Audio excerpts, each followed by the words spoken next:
All right, that's now it's good for you too. good. Now we're working. All right, Assalamu alaikum. Peace. Coach Nazir. All right, now we know that we just started, so give you a little bit of time here to get here if you're not here. Again, about this week's discussion. Yes, make sure you guys are letting us know where you are watching us from, chiming in from, and all that other good stuff. So, yes. And before we start, if any of you guys were on the summit or in the online summit on the weekend, last weekend. Gosh. Yeah, already. Oh, the time just goes, right? Yep. That's how you know we're live. So yes, make sure that you let us know where you're chiming in from. Walaikum assalam. And yes, couple things. If you're celebrating Ramadan, Muslims out there, Ramadan Mubarak, let us know how your Ramadan is going. If you guys were on in the summit, let us know some of the things that you took away. What was your favorite parts and all that other good stuff. We're going to do a little recap, some of our parts, because I was excited. Yeah, we had a good time. We had a really good time, and we got to spend a large amount of time with some incredible sisters. Yes. And we learned a ton. Like, we were taking notes too, guys. Yes. We were students just like anyone else. We enjoyed every second of learning from the sisters. It was incredible. I had a great time, and I, like you said, learned so much. A lot of the stuff that I've learned, I'm, telling people about, like, about incorporating in some of the trainings that I do. A lot of different stuff because some really good information. Some things that it's like some things that you knew but needed to be reminded, and then some things that was like, whoa, I never thought of it that way. Or, man, I didn't know that. That's some great stuff. Down. So, they broke it down. So yes, it was awesome. Yep. Yeah, it was awesome. So yeah. Okay, so a number of my takeaways, because I swear to goodness. Oh, the summit. Oh yeah. Okay, so yes, we're going to go into a lot of things. We're going to talk about the summit, talk about what it is and what it was and everything like that, just in case you guys were not there or didn't know what was going on or what it was. Right. So we had a Muslima Influencer Summit, and it was online, and we got some really good information from a number of Muslim influencers out there. We talked about health and fitness. Yeah. Oh my gosh. Women's empowerment, taking charge of your life. Yep. That was definitely the theme. Vision, 2020 vision. Well, hey, it's 2020, so it's the year of vision. So that was a thing. Taking charge of your life. We talked about relationships. We talked about.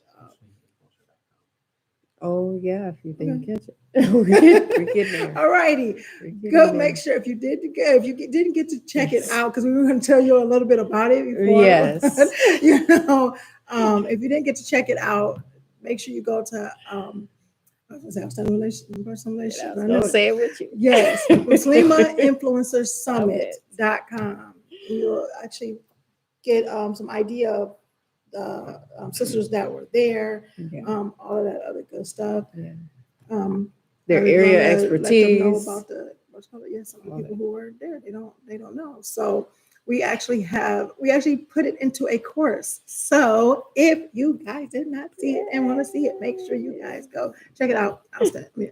Here we go to outstanding. Okay, guys, seriously, I'm so used to saying outstandingpersonalrelationships.com/summit, outstandingpersonalrelationships.com/ a lot of stuff, because that's pretty much that's where we at. That's what we do. However, the summit is a Muslima influencer, so you can get the information and be able to register. MuslimaInfluencerSummit.com. So yes, that's where that's at. So yes, a little bit of information about it, some takeaways. One of my things, a number of things. We had some amazing people. We had Monica Body, which Monica is going to be coined Moni B. That's why I'm going to call her Moni B because she was bringing it. Yes, she was. She was awesome. So yeah, she'll be Moni B. And she was bringing some really good information about mental health, especially bipolarism. Yes. Which is some really, really good information. And having a support system and these different things and these different triggers. And I learned so much from her about what to do as far as self-care. Yeah. So much that I'm implementing this when she was talking about micro moments. Micro moments, like seriously. That's life-changing. They were bringing the jewels. They were definitely dropping some jewels. With Mubarak Ibrahim, talking about a number of different things. One of the things I noticed so many people were talking about, so many of the sisters were talking about, is having that support circle. Yeah. They kept repeating it. Having that support circle, having that support group. And that was some awesome stuff. So last month was our month of health. So the summit just made sense to have it at the time that we did, because a lot of the information was circled around overall health. Exactly. So it just tied in together. And what they were teaching, they didn't know what questions we were going to ask and stuff like that, but it all tied in together. Together beautifully. It's beautiful. Yeah, I think that's the thing when it comes to health, when it comes to taking charge, when it comes to all of that other good stuff. You got to make sure you're taking care of yourself. Exactly. And they definitely gave us some really good tips on how to do that.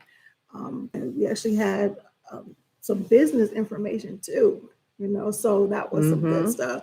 Like Aaliyah Kabir was talking about, she was good. And she was talking about how she manages her time when it comes to business and her life and different things like that, and how to take care of overwhelm and all that other good stuff. So it was great. I loved it. So so guys, make sure you check it out, because we'll be on this live for like hours trying to tell you guys what happened, and we couldn't do it justice, right? Because it's a you have to see it moment. You have to take your own notes and all that other good stuff. So MuslimInfluencerSummit.com. .com, and check that out. Yeah, so we have some people that are here with us. We have Zay from North Carolina, Rukaya, Walaikum Salam, Ramadan Mubarak, Sharif, Assalamu alaikum, Walaikum Salam, sis from Philly. And then we have Dion from New Jersey giving us salams back. Alhamdulillah. Welcome. Glad you all are here with us and in the chat. And did you guys get to catch the summit? Let us know. Yeah, and if you didn't, and even if you did, you want to watch it again, because I know I want to watch it again. I got to take more notes. Repetition is the mother of skills. So make sure you check out that link. This month is our month of cultivating. So we're going to talk about cultivating your intimate relationships and stuff.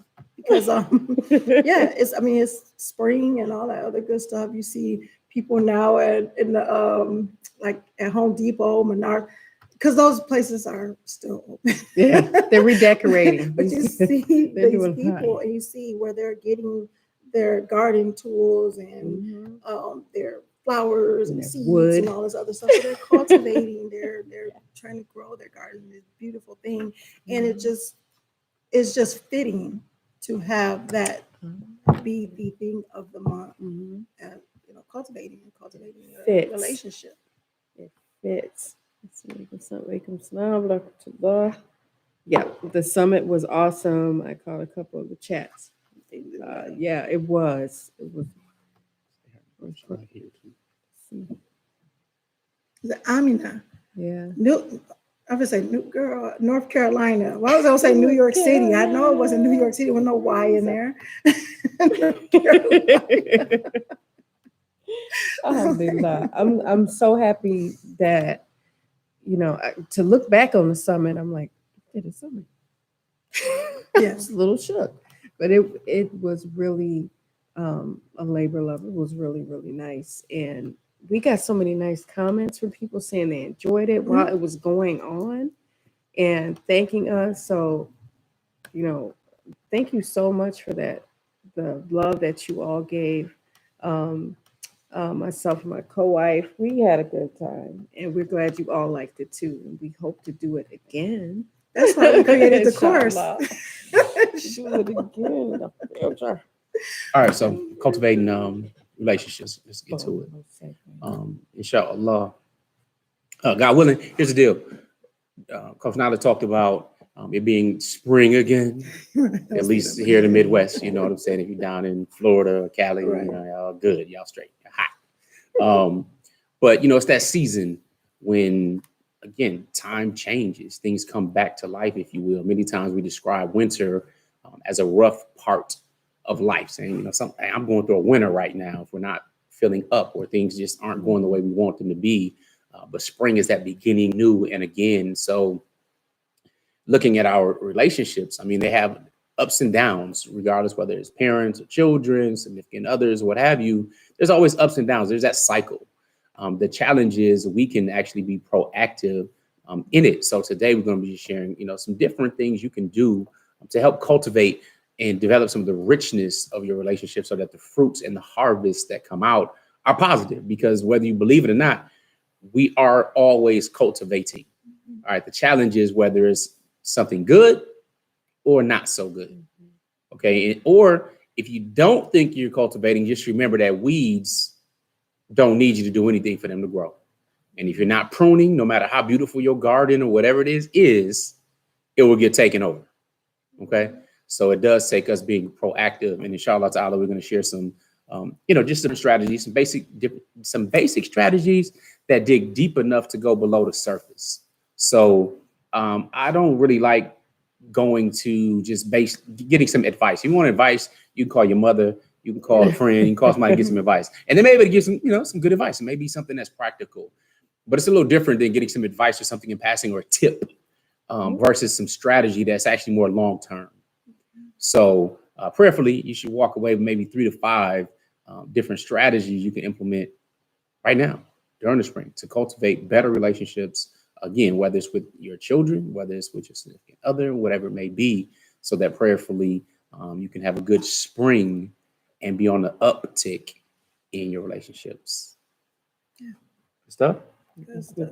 We said spring, like spring forward so you don't fall back. Anyway, yeah. I'm corny. It's going to be how I go.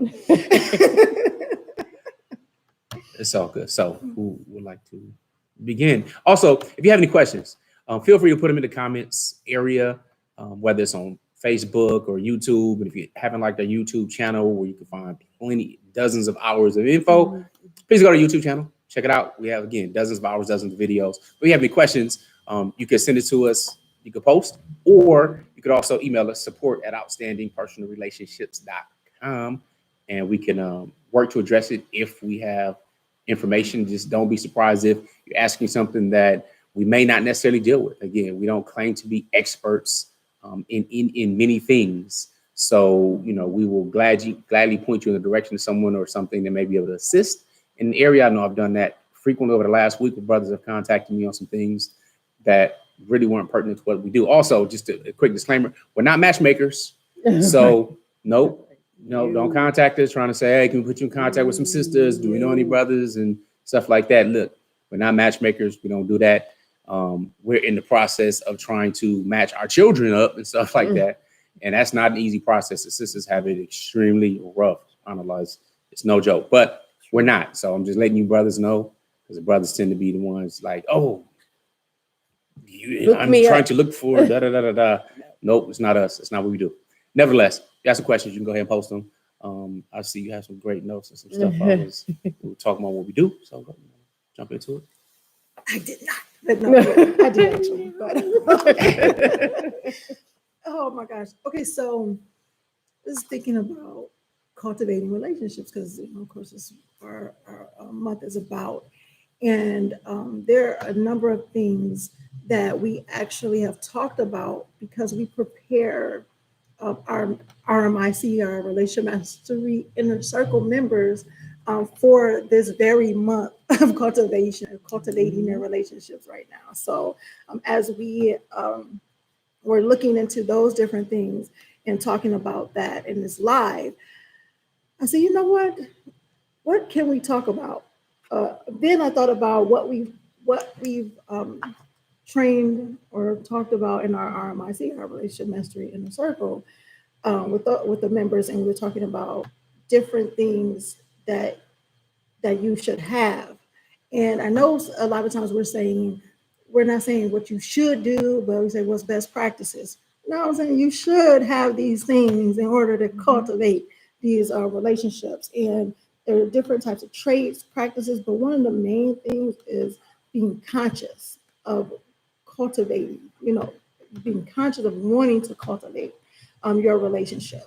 A lot of times we are just moving through life, or we're just moving through our relationships, or going through the motions is what people call it, and wondering why our relationship is not what we want it to be, or why it's like after a certain time you hit a plateau, or you're saying, how did I get to this moment, or how did I get here? And it's not in a good way. And a lot of times it's because we're not conscious of how we want this relationship to look. Well, we have an idea, but we're not conscious of moving forward, or the plan of how we want this relationship to look, or how we want this relationship to work. So one of the things I was thinking about is making conscious choices. And stated that when we talked about different things in our Mastery Inner Circle, we talked about things as far as like hierarchy of values, knowing what that is, and knowing your spouse's, knowing what your hierarchy of values look like, and knowing what your spouse's hierarchy of values look like. And different things like that, appreciation languages or love languages, so to speak, and communication style, personality types, all that other good stuff. Being conscious of those things to move forward in your relationship, and to always be aware of what your relationship is looking like, so you can course correct if need be. Sad. Yeah, that's just a little start, a little springboard.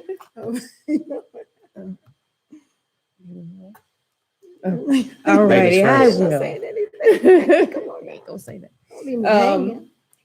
I thought about when you think about cultivating relationships, I thought about personally what I've done to cultivate relationships, and what we've helped our clients do to cultivate relationships. And one of the things that I had to do consciously, and that we tell our members, is what are you willing to give up or let go of to cultivate a relationship? Are you willing to give up being angry, being petty, keeping score? Because those things can't be present if you're really, truly, and just have a pure heart of wanting things to work in that relationship. It could be the relationship with your husband, your co-wife or wives.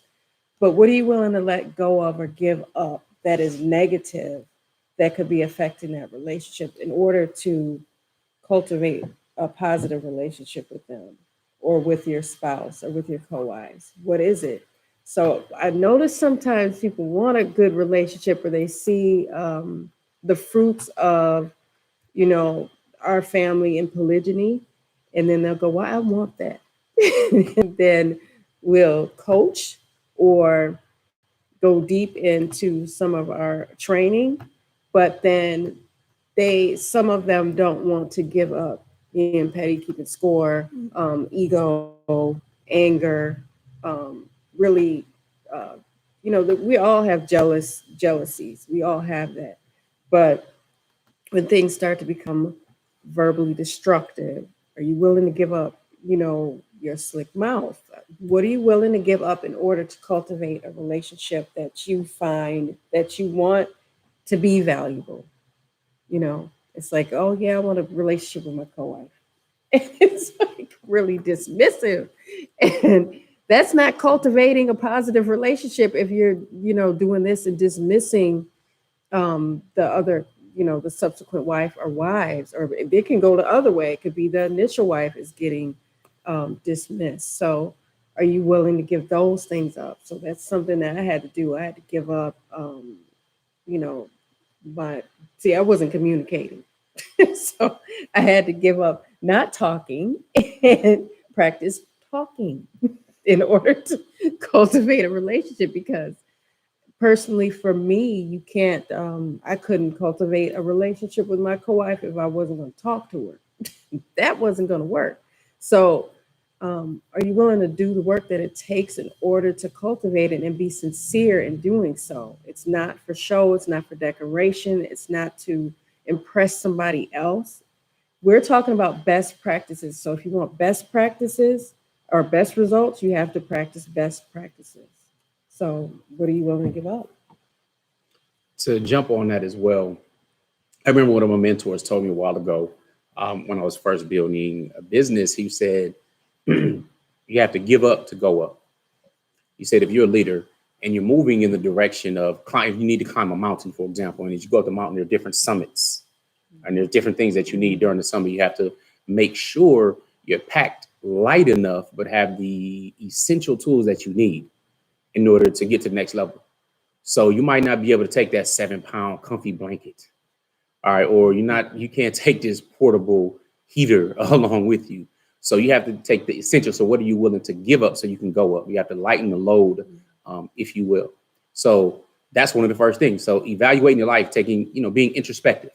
And you would know what that is. And if you don't know what it is, ask your significant other. They know what it is. What characteristic or what trait would you like for me to give up? What will make our lives better together? All right. So that's number one, trying to figure what that is. Number two is, since we're talking about cultivating, if you're talking about polygyny, for example, and first I need to address a couple of things. I saw I was tagged in a post online dealing with polygyny, and there were some brothers that talked about why they would never practice polygyny again and all this stuff. And sadly, there are mainly horror stories online when it comes to polygyny. So basically, the brothers who have since matured, so I have to give them that, granted. However, in the video, it wasn't really expressed that way. So there was like more of a down talking to polygyny, this and this and that. Like, polygyny is not the issue.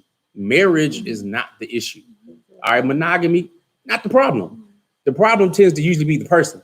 But if we don't want to take personal responsibility for something, then we blame it on something else. So going back to what I mean by cultivating and talking about polygyny, when we discuss it and we talk about the challenges, like Coach Fatimah said, she had to be willing to give this stuff up. So some people say, oh, I want to have what you have. One, we already know co-wives don't necessarily have to have a good relationship. It'd be wise, honestly, it's wise, because anything can happen in a situation. And there's no rule that says, oh, just because we married to the same man, that's now my enemy. But it seems like that's some unwritten rule around there somewhere. But when it comes to cultivating, you cultivate different fruits and different things you're trying to grow that give you life differently. It doesn't matter. You have a flower garden or you have orchards or whatever it is that you may be gardening with. Gardening, and again, it goes all the way throughout many different examples. Even Quran, Allah Ta'ala uses that with us talking, as human beings, planting the seed, growing in the womb, all this type of stuff. But we cultivate things differently. So if you're married to a woman, she has a certain temperament and attitude and so on and so forth, what willingness to give up? Is it the ego? Is it having to be right a lot? Or feeling the need to be right, or having to be just honored in a certain, what are these things? What are non-bendable things? Another thing my coach told me, said, listen, when there's storms come, and storms always come. Storms can affect your garden. Storms can affect your life. Storms can wipe you out, right? So there are many different types of storms we have in life. And he said, when people are asked, what type of tree, would you be? And a lot of people say, I'll be a big maple tree, or a strong oak tree, just, several layers thick, or a big, huge redwood, whatever. All of these different types of strong trees, for example. He was like, okay, that's cool. Well, most people say, like a big oak tree. That's usually what they think of. He said, I would suggest being a bamboo tree. I was like, bamboo tree? Okay, what do you mean? He said, well, it takes, I don't know if it's 3 years or 5 years that it's growing. If you plant a bamboo tree, it takes it's years actually, under the ground as a seed. You don't know and see the work that it's doing, but after it actually sprouts, then it grows exponentially fast. All right, it is ridiculous, but that wasn't the point. The reason I want to point that out though is because the work has to happen where other people don't see it. It happens internally. It happens on your conscious, as Coach Nyla was talking about, decisions. So as that bamboo tree is growing, the other part is once it's grown, when that storm comes, if you see a forest of oak trees, I don't know what forests are, so don't call me out. I don't know if there's like forests of oak trees or different types of trees. I'm not a tree specialist. I shared this story from my mentor. He's like, listen, there's a storm comes. I don't care if it's one oak tree. All right, there's an oak tree. The storm comes because it's so strong and it's so rigid and it's so big, it may get uprooted or break. Whereas a bamboo tree, you don't have to worry about that.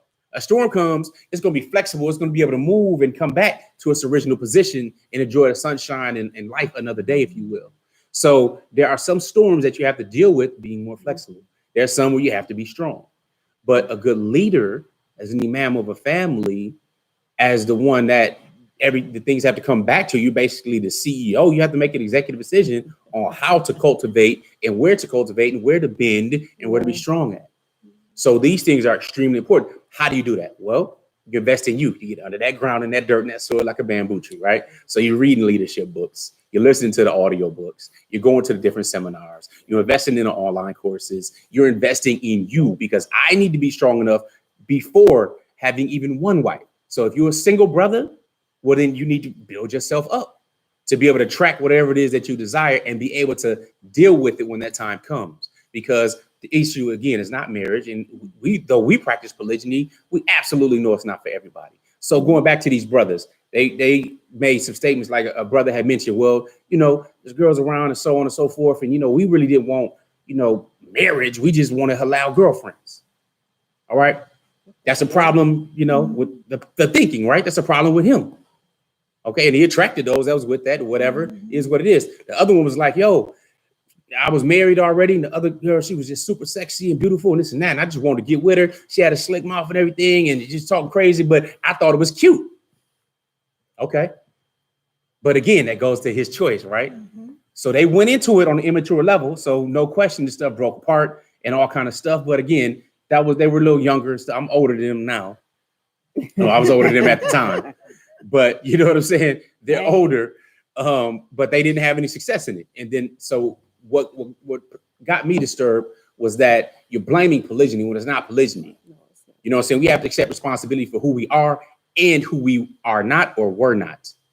Because if you're not able to deal with it or you're not trying to invest in you to become a better person, polygyny is a beautiful thing when it's practiced properly and everything like that. It's natural. It is what it is. Another brother was like, you don't believe it's natural anyway, period. Like you have obviously maybe, it is what it is. It's something else, but it's wild. Very rare. So he's like, I don't think it's natural. Just have one and which, historically and biologically speaking, doesn't really make much sense. And I'm not just talking about from the Islamic perspective. We like to deal with it just from a normal, natural human perspective, because we know we're born on the fitra. We know that our natural state is really submission either way it goes. But as practicing Muslims, we accept our Sharia and we operate within that realm as we feel that's where the ultimate wisdom comes from, is the all-wise, Al-Hakim. So with that being said, I'm not going to just keep on going because I know Coach Nyla has some stuff. She can take some good notes. And she wants to bring some stuff forward. These notes. She can go without them.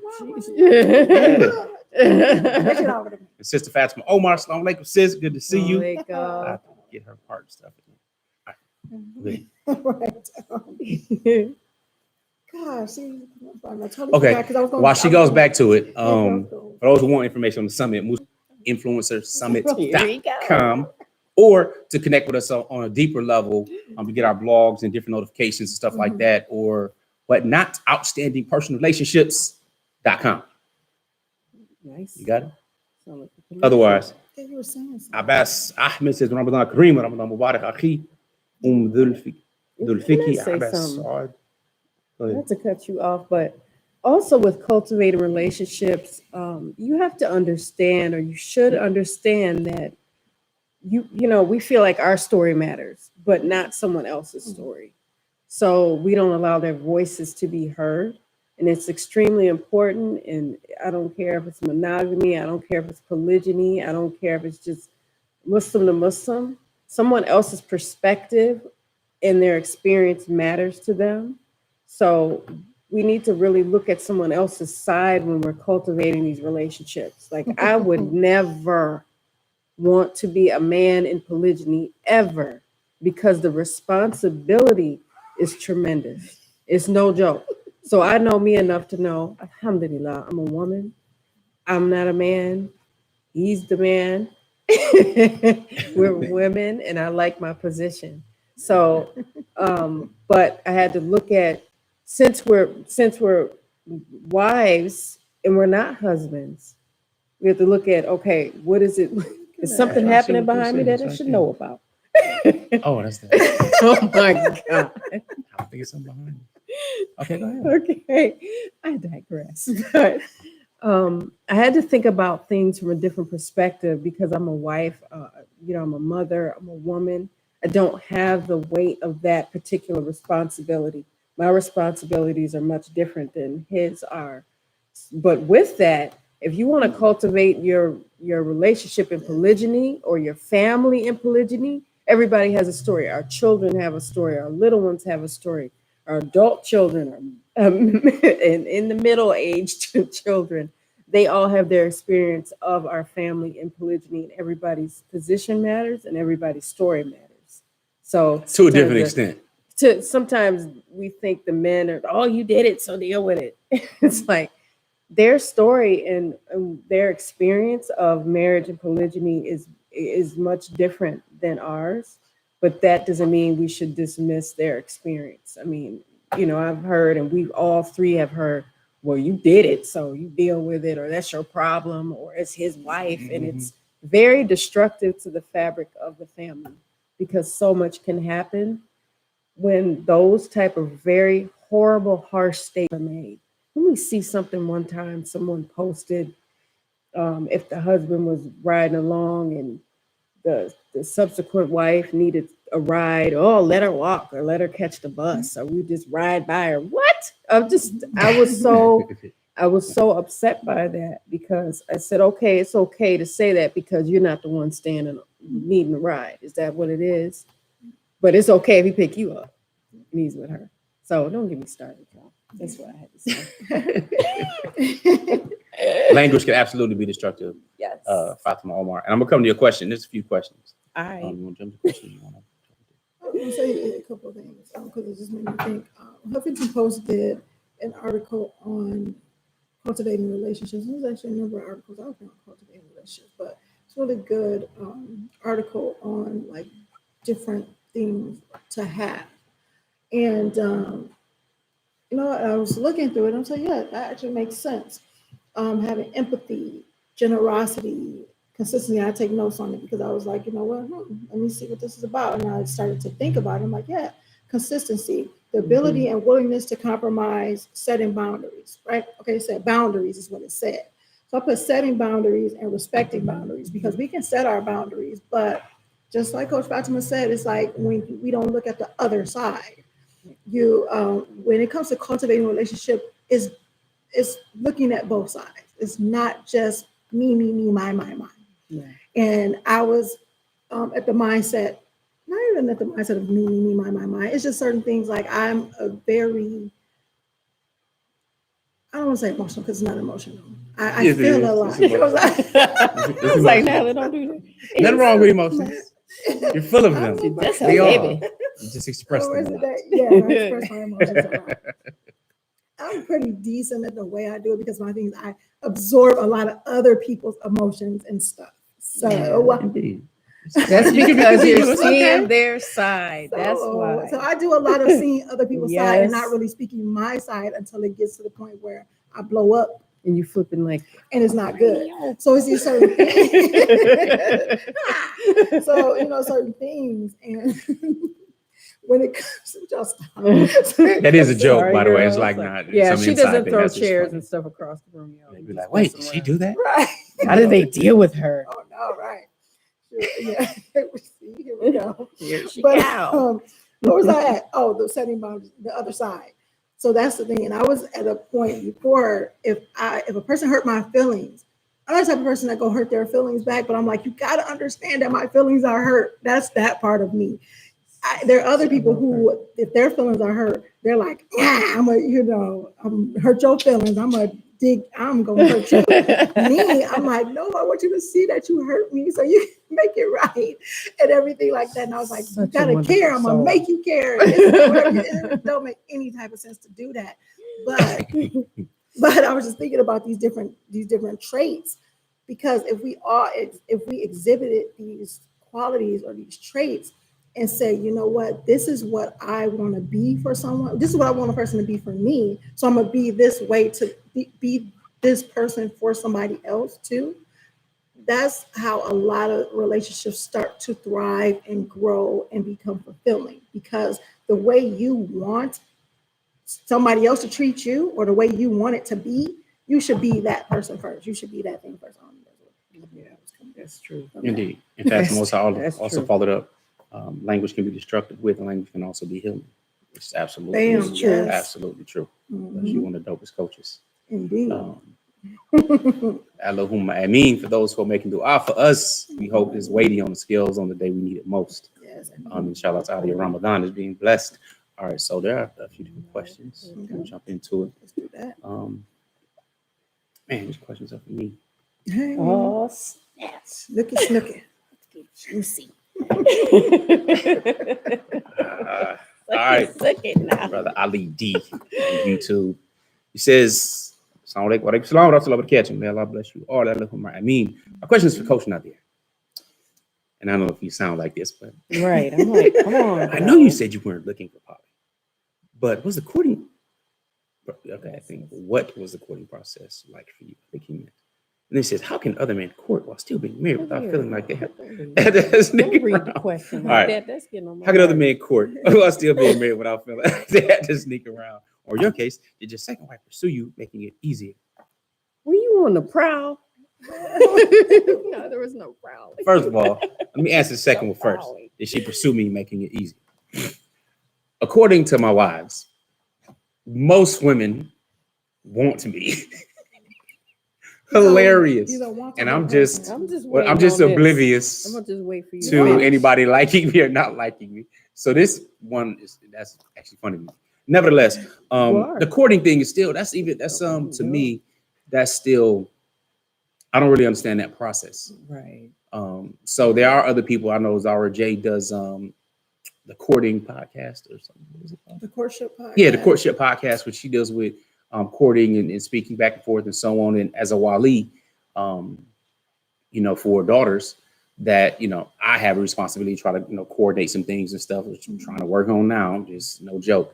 But there was not really a courting process, but there was interest was expressed in me, and I was not like, oh yeah, okay, cool, let's just go ahead and do that or whatever. I didn't, I wanted to make sure that at least in my mind, I was able to have enough of these funds coming in. And for me, that was a certain number to make sure all these different things were done and so on. Then I'd be open to that. But you plan, but a lot of others, the best of planners. So it was easier in that fashion. And then her having her wakil and so on that she had contacted and everything like that. So it wasn't really just a decision, you know what I'm saying, whether or not you want to marry someone. I mean, I'd already known her anyway, and after she got divorced and stuff like that, she was previously married and stuff. So I already, knew her in passing. So it wasn't like, who was this stranger showing up in my inbox or something like that, right? We both knew her. So in my situation, it's a little different. In most people's situation, there's very few cookie cutter similar situations. Okay. So hope that part helped there. So how can other men court while still being married?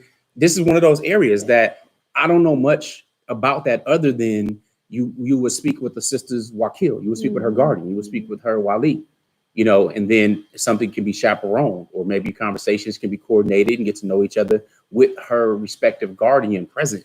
So this isn't, we don't go on the dates and, be alone, all these different type of temptations and things can occur. So, and again, I'm speaking from a position as a wali, so if my daughters are interested in somebody, let me know. And, one is let me know. So I'm trying to coordinate some stuff, but that wasn't, so now I'm looking for other options and I'm trying to get stuff situated for them, not easy, especially for the sisters. Brothers is relatively easy because you have more opportunity.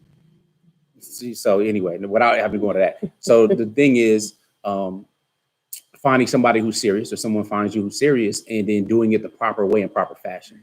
All right, because there's a lot of times lets us know in Quran that he's the one who places love between the hearts. So that's something that prayerfully can be beneficial. So if you want to do something, try to do it the right way. And even as a non-Muslim, when I was not Muslim, and looking at relatives, when they say I have to go ask her father for her hand and stuff like that, that's that same thing, that same philosophy. And many of us had already been descendants of Muslims anyway.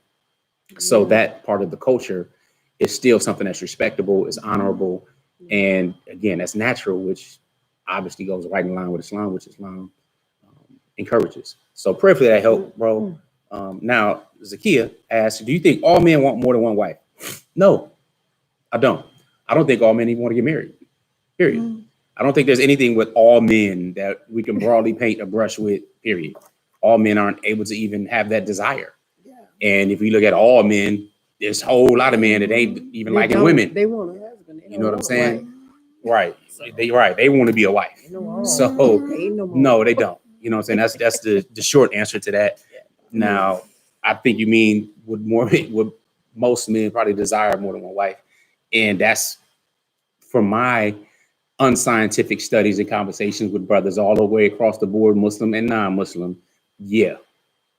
All right. Yes.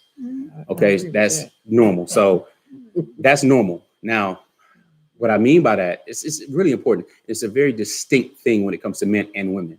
Men want more than one wife, and it's more than just a sexual thing. So when men are talking about, they talk about generally building a family. So it's a family thing that goes along with that. All right. Obviously, children come from sex, but monogamy simply is to allow man to take care of his pleasures, meaning you have only one legal wife and children, any other bastards you're not responsible for. Okay. So monogamy, you could have one wife, one legal wife, everybody else, concubines, jump down, side pieces, whatever else. That's fine. You know what I'm saying? I mean, Bill Clinton did it. All these politicians, it's hard to find people who didn't do it, whether it's Jimmy Swaggart and his eyes in with his prostitutes and, you know, all kind of stuff. Jesse Jackson, doesn't matter who, right? So they do that, but they are actively practicing monogamy, which allows that when you look at the history of it and how it pretty much came about. So with that being said, men tend to look more from the family aspect.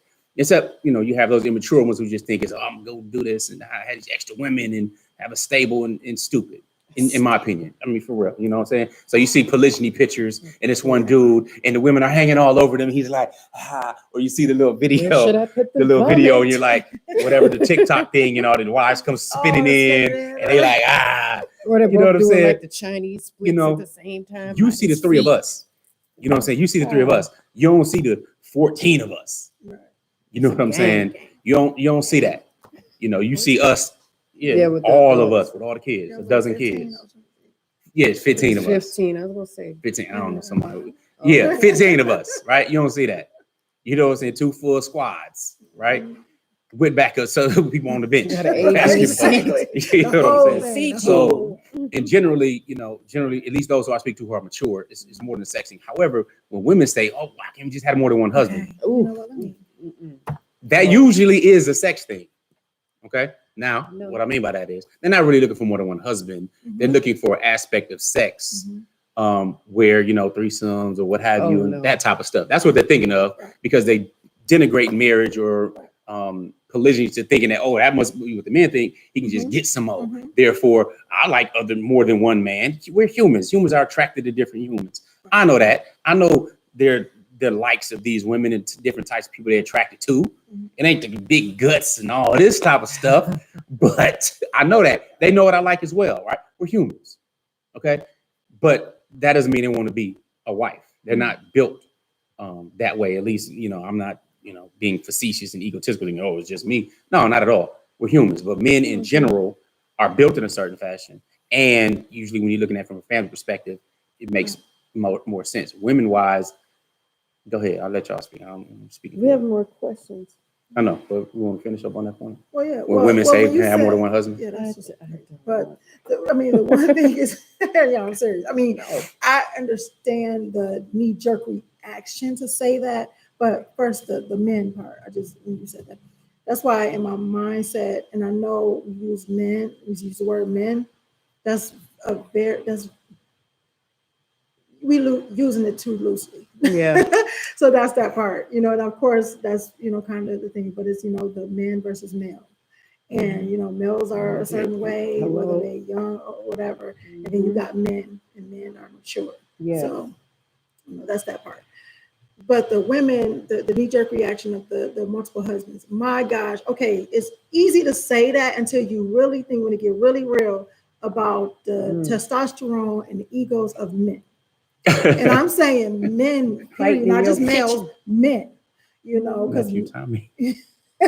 yes, I heard this doggone prank with nephew Tommy, and this man went off. He was talking about coming to the man's job because the dude just said he was her work husband. And he was a work husband. He wasn't a husband. He was a work husband. He was like, you bring him out, So wife, get don't somebody nuts and killed. everything.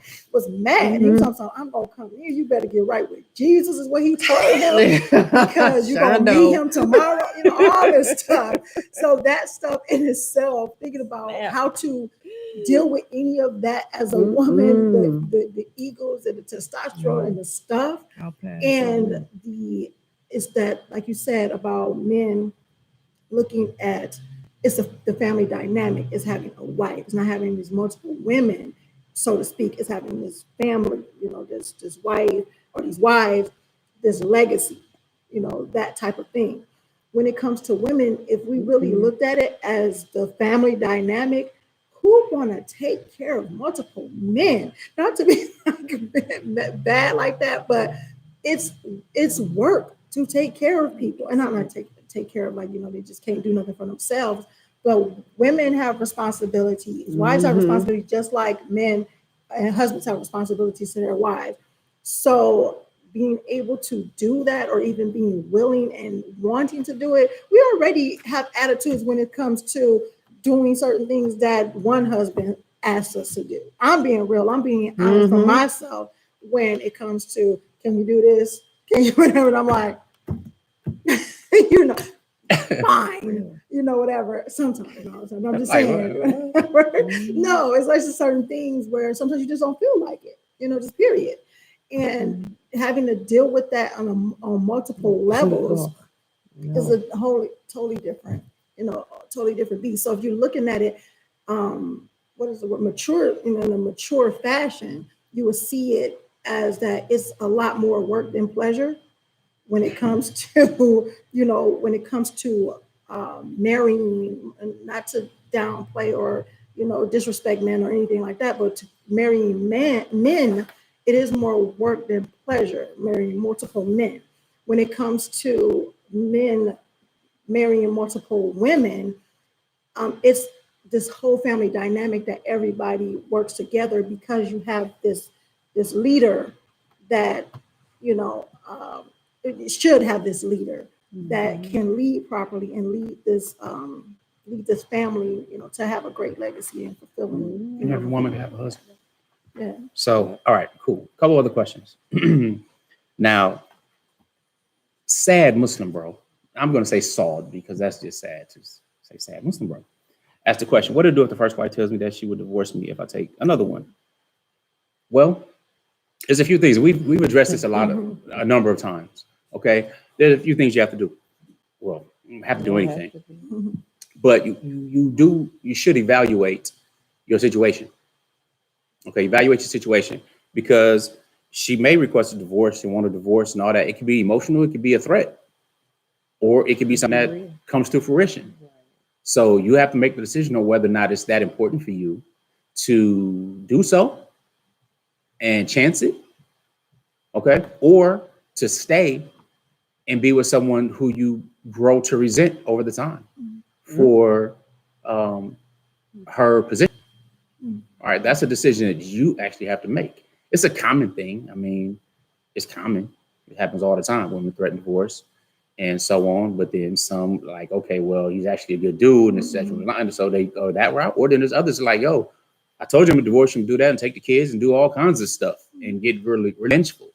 The sad part is, I'm talking about cases that I know and that we know that are Muslims. Mhm. You know, when Islam clearly spells this thing out, it limits and restricts polygyny to up to 4 wives, whereas previous generations of people, you can have as many as you want. There are TV shows where they have plenty and no restrictions, and they make up the rules as they go along. But it's so clearly defined by the all wise in Islam, and we have the perfect example in the Prophet sallallahu alaihi wasallam. And these are Muslims act like that. So, you know, again, you have to evaluate that yourself. You know what I'm saying? I can't give you no advice or do it or don't do it. That's not what we do. Okay. But you must look at your own situation and determine what's more important to you, right? Exactly. Like, are you the man for the job? Are you qualified for that? And, or are you willing to forego it and it's there, but you grow with that resentment and you stay with that? That's up to you. So inshallah ta'ala, you know, Allah ta'ala grant you tawfiq. Now, there's another brother that heard Sisters asked some questions. with a wordsmith response. He said she might want a man paying her bills with a second husband. That's really not called a second husband. That's called a sugar daddy. Yes. Talking about husbands. Well, that was the thing too. While you're looking for that, it was a lady on what's that on IG, and she had She said it said that she had 2 husbands, right? So I had to investigate a little bit because I said, you know what? Maybe it's people out there. Maybe they think different. Maybe I'm just thinking about this all wrong. And I'm just like, whatever, because I know testosterone and everything like that. Forget that. We've seen too many things just in life that we know that, you know, this is not. So I decided to just look this up. Like, how is she doing this? Because I guess they were guests on this podcast. And the person who did the podcast was like, oh yeah, you know, shout out to this family and and they doing it like this. So like, let me see. And I'm like, okay, how were they? And then I found out they were all 3 of them live in the same house. And I said, nah, really, how is this happening? You know, I'm like, I had all my mental stuff. I'm just going to be honest and open with it because that's just how we do. I'm being transparent. I'm like, is one of them gay? You know, what's going on? How are they all living in the same house, sharing this one woman and this type of thing? So looked it up, and you know, and everything's supposed to be all gravy and everything's all good.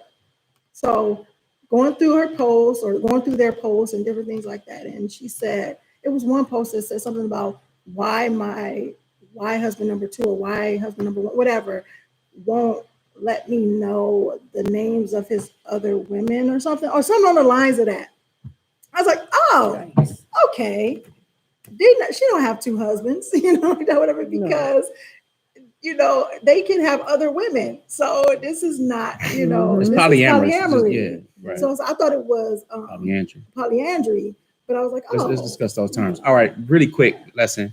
If you don't know, polygamy in general means people have more than one spouse. That means men, more than one spouse. Women have more than one spouse. And I'm only laughing because nowadays you have to say whatever pronoun suits you has more than whatever pronoun suits them. All right, so men and women have more than one spouse. So that means in general, either way it goes. However, polygyny means that a man having multiple wives.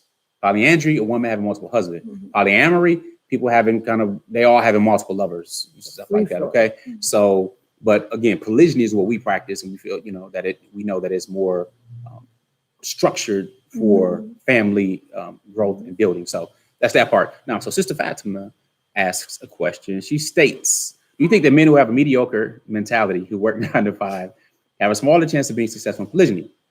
And men who have an abundance mindset as an entrepreneur have a higher chance of success? Okay. Anybody with a mediocre mentality, whether they're an entrepreneur or not, is likely to fail at whatever it is that they do. Whoever has an abundance mentality, even with a 9 to 5, will have a likelier chance of success because they're growth based, period. So I do believe that it's the mentality that makes a difference more than it is even the income. So a 9 to 5, whether it can be a 6-figure 9 to 5 or more or even less.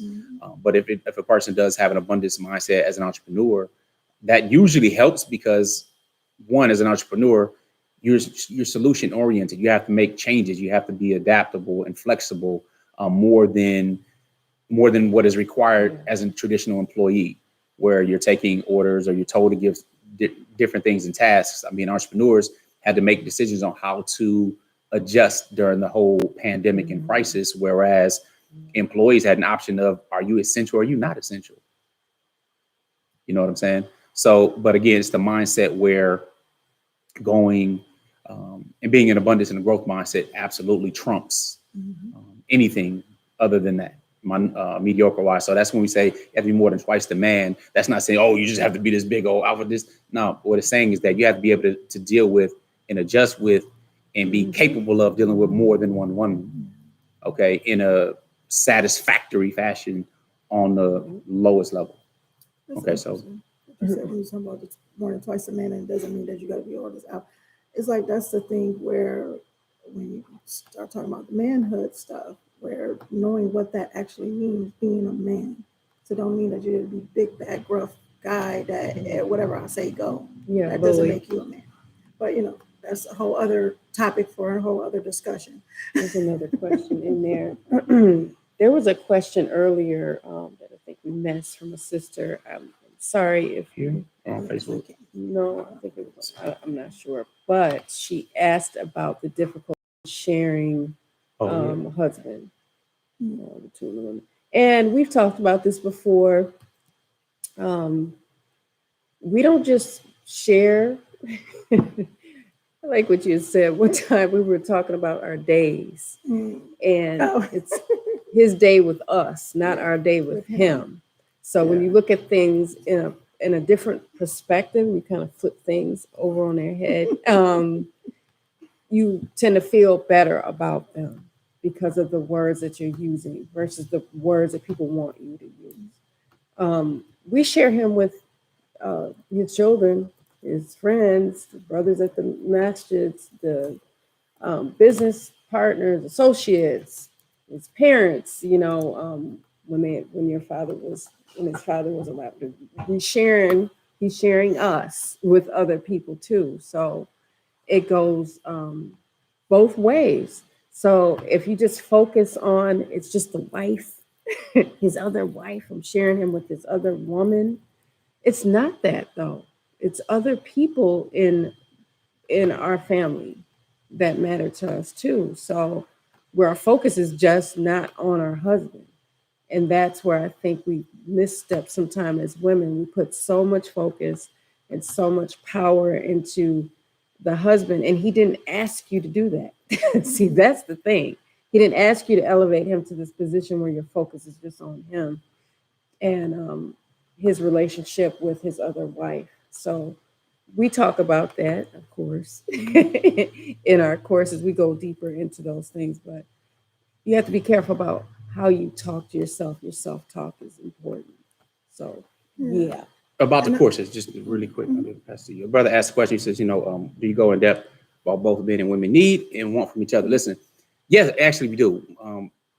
After we finish this live shortly, we're going to be going live with our Relationship Mastery Inner Circle members and sharing and pretty much going deeper. They get worksheets, download audio, they get to connect with us, they get a coaching session with any of us or all of us as well. So feel free to go to outstandingpersonalrelationships.com/store to look at the different courses and things that we have. And I'm also in the process of developing a course called Man Up. And the ladies are also developing a course right now called True Queens, where they're focusing on the women. So thank you for asking. But outstandingpersonalrelationships.com/store is where you can find those details. I want to go back to that question too. Is it difficult? It can be. It can be if you allow it to be difficult. That's going to be an answer when it comes down to it, period. Definitely want to address the difficulty because it can be difficult. It can be difficult not just sharing or, with another wife, just as Coach Fatimah talked about, just with the world, period. Anything and everything. Think about, even in monogamy, when you have, a wife whose husband travels and do these other things, it's difficulty there. You're missing a person.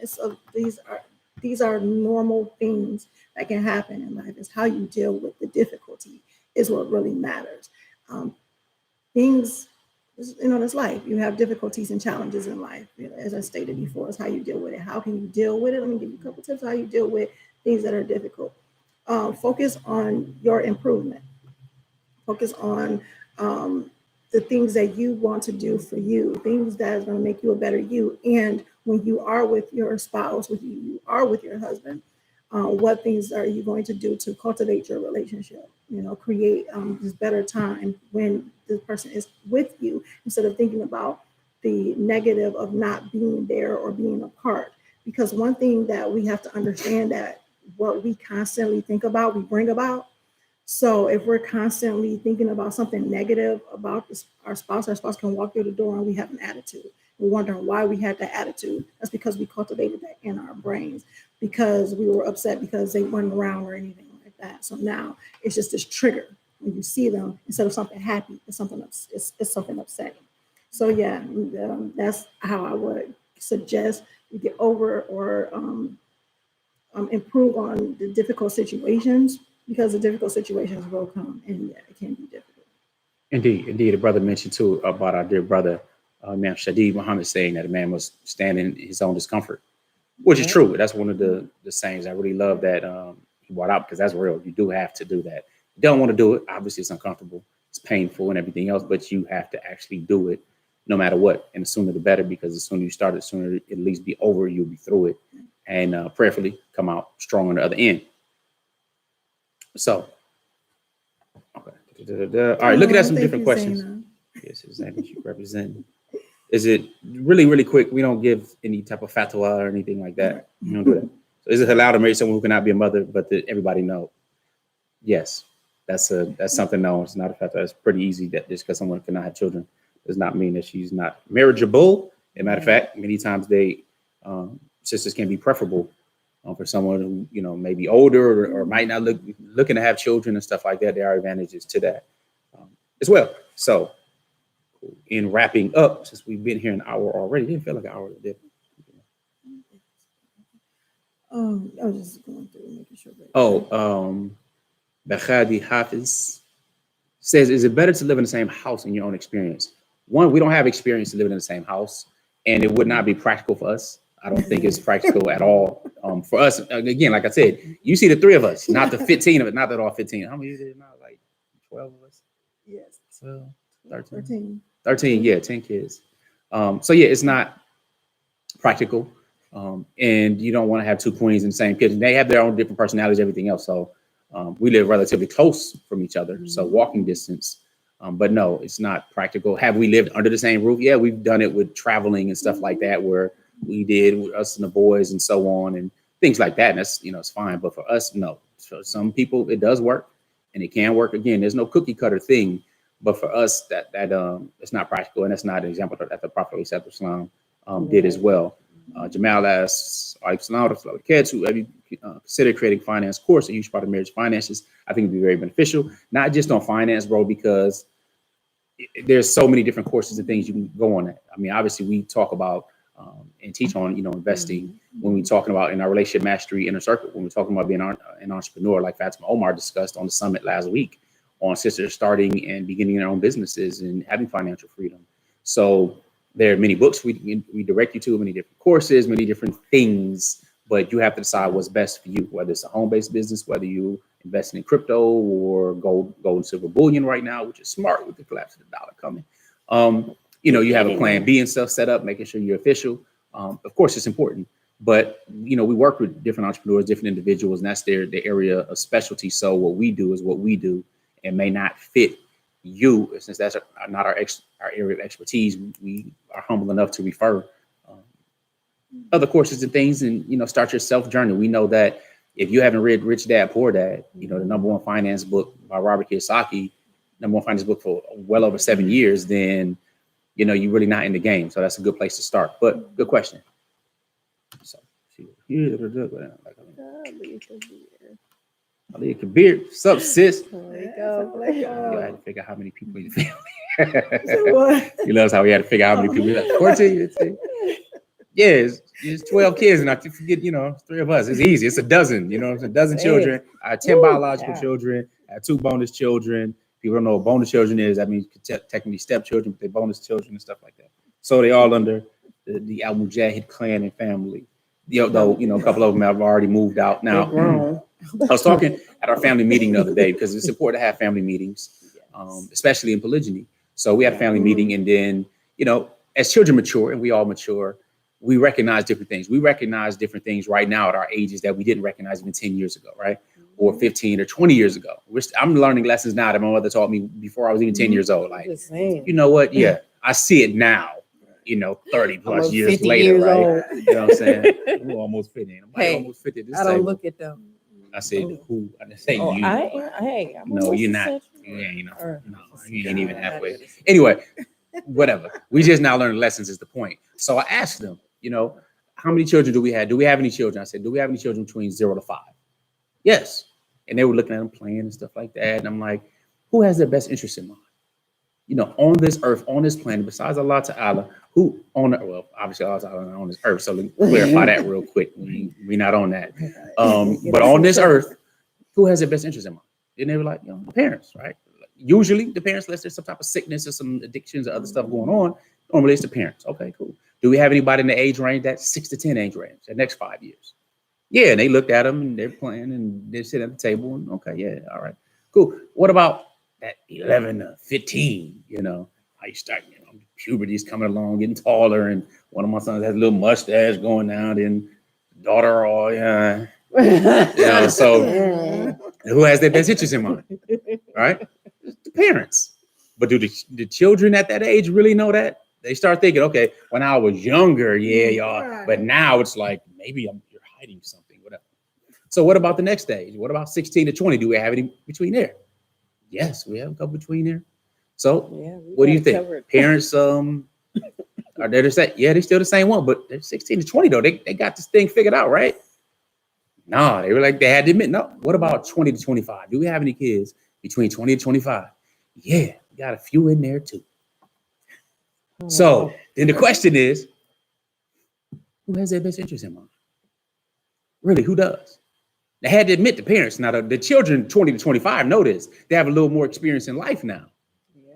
So now they've seen certain things. Oh, that's why you were telling me that. Oh, that's why Islam says this. Or, you know what? You were right. Of course you're right.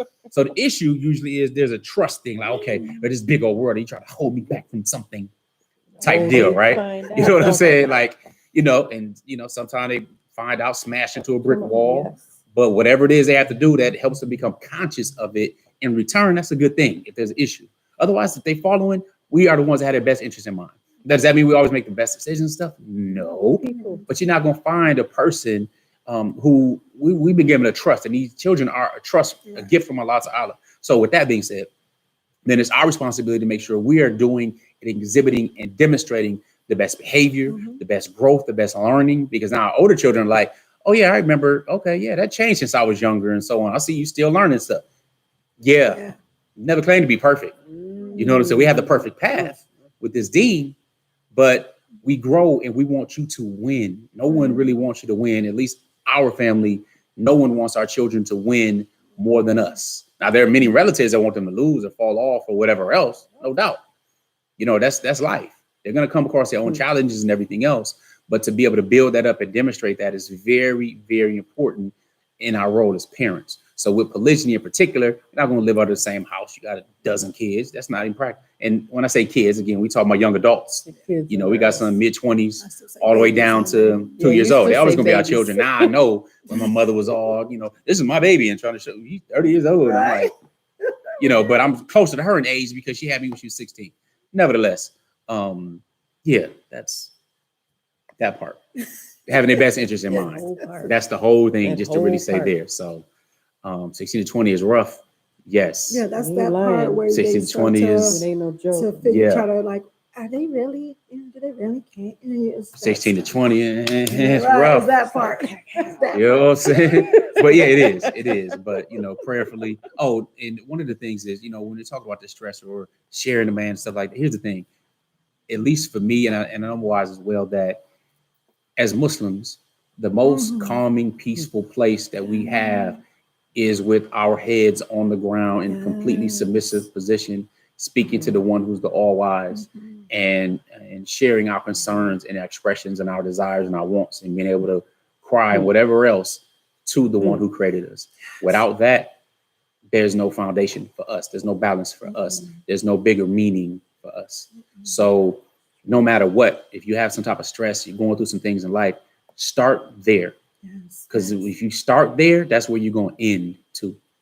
All right. From Allah we come, and to him is indeed our return. So, focus on that spiritual health and where you are, because we are just on this earth occupying a body. That's really it. We're a soul having, a physical experience that is not really the other way around. So prayerfully, you got some good stuff today. I appreciate your feedback. A lot of the people that were in the summit last week are here today. Good to see my brothers and sisters. If you're not subscribed to us on YouTube, definitely do so. We appreciate that. If you have any closing comments, we're about to get ready for our Relationship Mastery Inner Circle members. If you want more details about that, outstandingpersonrelationships.com/RM for Relationship Mastery. And then you can find out what we do and everything like that, and actually go ahead and take advantage and join us in about 15 minutes. But any closing comments? The main thing is just making conscious choices. That's the thing when it comes to cultivating your relationships and just having the relationship that's most fulfilling to you. Be conscious of it. Be aware and know what it is that you want. Be that bamboo tree. Blowing in the wind. Stand firm when you need to stand firm. Hey, I liked it. That was like, I had to write that down because I was like, yes, the bamboo tree. The bamboo. Kung Fu Panda type stuff. Yes. Type B. They do make weapons out of it. Right. All right. So, not really. Just if you want to cultivate relationships, do so with healthy intention, and don't keep score and expect all these gifts and things in return. Do it with like healthy intention and sincerity in your heart. Indeed. And this is the point where we wrap up. All right, y'all. We appreciate you. If you want to join us in the Relationship Mastery, please do so. It's live. It's super dope. Yes. Outstandingpersonrelationships.com/RM. We appreciate you, and we out. So we're gonna close this here with Assalamu peace. Oh yeah, GLC. GLC. Yes, make sure you are growing consistently, loving intentionally, and making sure you are connecting in the best way every single day. Assalamu alaikum. Peace out.